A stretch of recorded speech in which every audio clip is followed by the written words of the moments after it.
Hey, how's it going? So, just gonna make a video on how to prioritize, right? So, I think one of the best books to read in general on how to be successful is, well, goes without saying, is The Skills of Success.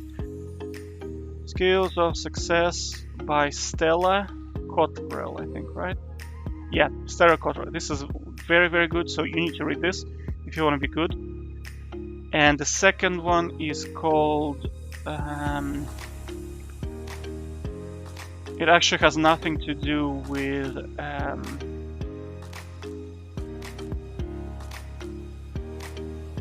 what is it called? Let me quickly find it. It should be my book's timeline. Yeah, this one here.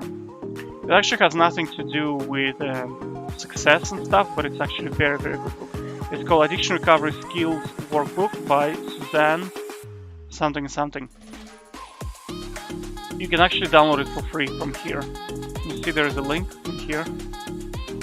Time to Thrive Therapy. I'll actually link it in below. You can get it. Now, if you think about like things like distractions and a lot of stuff that is not beneficial to you, they are actually addictions that your brain has. Because there are two types of addictions. I mean, there's chemical addiction and then there's habit addiction. Because habits are kind of also chemicals. Because when you get distracted, right, when you do this distracting activity, your brain releases a certain amount of dopamine, and that can get very addictive. And furthermore, because brain fires sometimes too much dopamine, doing things like reading books and doing stuff that is productive becomes very, it's like it has no taste, right? So what you need to do is you need to detox, kind of like the term I'd say is detox, because you need to remove those activities that are firing like too much dopamine into your brain, and then your brain will start become it will become more receptive to things that are not as juicy. The easiest way to understand it is, okay, let's say every single day you eat Mars bars and ice cream and crisps, all right? What happens to your taste buds and to your brain is it loses the ability to release dopamine when you eat an apple, right? So over time, what happens is this from apple, the dopamine production is so small that your ability to even deduce pleasure from the apple becomes zero, right? So to your brain, whether drinking plain water or breathing or eating apple becomes irrelevant because you do not receive any dopamine from it, right?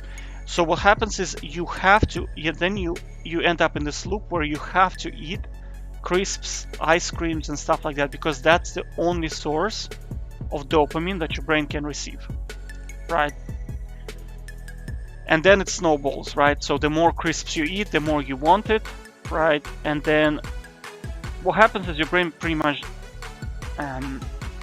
develops what's called a dopamine. What is the term called? It's not resistance, it's like tolerance. Yeah. So it's called dopamine tolerance, right? So small amounts of dopamine are no longer triggering anything in your brain. So it has to constantly increase. That's actually how people get addicted, because you see, as your brain becomes more like tolerant to such high levels of dopamine, you will start just needing more and more and more. So to reverse the process, you will need to teach your brain how to get dopamine from an apple again.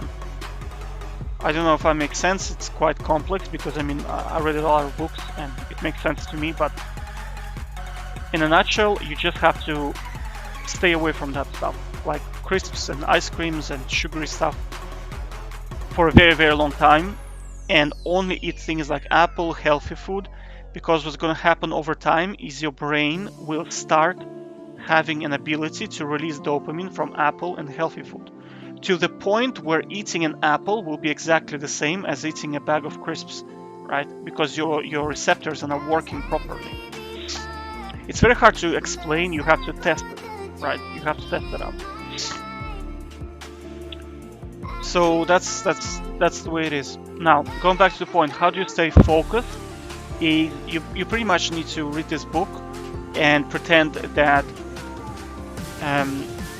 distractions are dopamine addiction, right? And then just follow the processes that are in the book and try to get rid of them. And then eventually what's going to happen is reading a book or studying or working is going to become your next addiction. When that happens, you become you become like workaholic. You become just a workaholic pretty much, right? But that's positive. You can develop, the good thing about it is you can develop positive habits that naturally produce dopamine that are actually good for you, right? And that's how you kind of wire your brain to be productive. At the same, because a lot of people talk to me, you know what I mean? They say, like, you study, you work so much, you study a lot, like, get a life, you know? But, like, you don't understand that I'm enjoying doing this. You know what I mean? I like studying, I like reading books, because I wired my brain to be addicted to it. And you can do that too. Like some successful people who work like 100 hours per week, they like doing it. They will do it even if it was free. Alright, so you can use that kind of, I suppose it's maybe a brain hack or life hack, as people call it. So you can build positive habits and you become happy doing productive stuff, which is cool, in my opinion. You know what I mean? So yeah, that's what I wanted to find out. So going back again to staying focused. Staying focused is all about writing stuff down, right? So you write your stuff down, create a to-do list, write down what you want to do today, and review it regularly and just work on one task at a time. And try to kind of segment big tasks into small tasks, right? This way there's less probability that you're gonna get distracted. And also, when you finish a task, your brain, for some reason, releases a dopamine. So it's actually a good idea for you just to get things done, you know? So,